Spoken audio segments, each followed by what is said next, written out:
নমস্কার বন্ধুরা, আশা করি আপনারা সবাই খুব ভালো আছেন।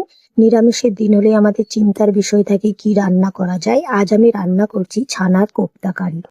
দুধ ফুটে উঠলে লেবুর রস দিয়ে ছানা কাটিয়ে নিলাম। ছানা ভালোভাবে জল ঝারিয়ে নিয়ে তাতে 4 চামচ পরিমাণ ময়দা, কসুরি মেথি আর লবণ দিয়ে ভালো করে চটকে নিয়ে গোল গোল করে কোপ্তার আকারে বানিয়ে নিলাম। এরপর সাদা তেলে ঘি আর জয়িত্রী দিয়ে কোপ্তাগুলো দিয়ে লাল লাল করে ভেজে তুলে নিলাম।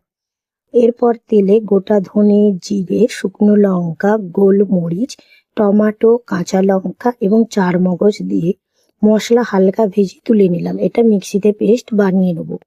এরপর তেলে তেজপাতা আর হিং দিয়ে বাটা মশলা দিয়ে দিলাম। হলুদ গুঁড়ো এবং স্বাদ মতো লবণ দিয়ে মশলা ভালো করে কষে নিলাম। মশলা কষা হয়ে গেলে তাতে জল দিয়ে দিলাম। এরপর ফুটে উঠলে কসুরি মেথি আর ভেজে রাখা কোপ্তা দিয়ে শেষে ঘি দিয়ে নামিয়ে নিলাম। নমস্কার বন্ধুরা, আশা করি আপনারা সবাই খুব ভালো আছেন। নিরামিষের দিন হলে আমাদের চিন্তার বিষয় থাকে কি রান্না করা যায়। আজ আমি রান্না করছি ছানার কোপ্তা কারি। দুধ ফুটে উঠলে লেবুর রস দিয়ে ছানা কাটিয়ে নিলাম। ছানা ভালোভাবে জল ঝারিয়ে নিয়ে তাতে 4 চামচ পরিমাণ ময়দা, কসুরি মেথি আর লবণ দিয়ে ভালো করে চটকে নিয়ে গোল গোল করে কোপ্তার আকারে বানিয়ে নিলাম। এরপর সাদা তেলে ঘি আর জয়িত্রী দিয়ে কোপ্তাগুলো দিয়ে লাল লাল করে ভেজে তুলে নিলাম।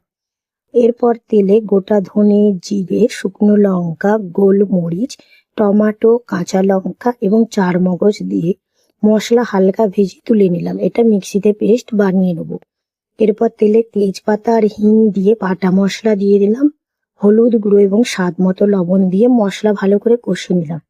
মশলা কষা হয়ে গেলে তাতে জল দিয়ে দিলাম। এরপর ফুটে উঠলে কসুরি মেথি আর ভেজে রাখা কোপ্তা দিয়ে শেষে ঘি দিয়ে নামিয়ে নিলাম।